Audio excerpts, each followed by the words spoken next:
อันนี้เป็นทริป ทริปเดินทางอันนะไปซอกอยู่ซอกกินตามห้อมภูห้อมผาเนาะอันนี้เป็นทางไปอันซอกมาหากินเนาะของพ่อแม่ประชาชนอันนี้เป็นผาจะยาวเรียบเส้นทางนี้ไปเนาะนกหนูจูจี้ห้องทึดๆแฉวสะออนเนาะเขียดนอกป่าไม้เขียวสะอุ่มงามตานี่คือรถ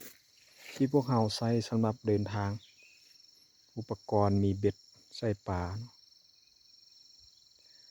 มีเป่าเข้าเป่าน้ำมีเครื่องอยู่บนนอนเราจะได้เดินทางไปทางนาพูนเนาะข้ามภูข้ามห้วยไปใช้เวลาประมาณอีกชั่วโมงครึ่งฮอดจุดหมายเนาะเราจะได้อัปเดตไปแต่ละ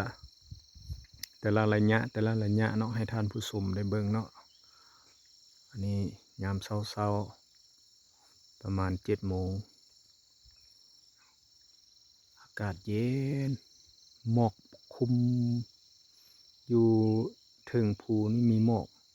จะบ่เห็นภูสุดเลยเนาะจะบ่เห็นจอมภูเพราะมันมีหมอก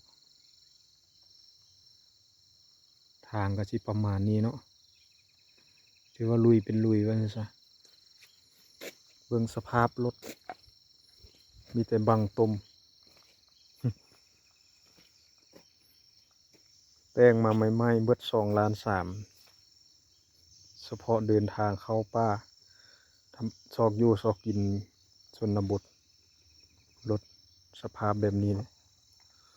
รถที่ว่าบุกบืนสู่ชนเท่านี้ก่อนเนาะแล้วเอาสิได้ถ่ายคลิปต่อไปให้ท่านผู้ชมได้เบิ่งเนาะ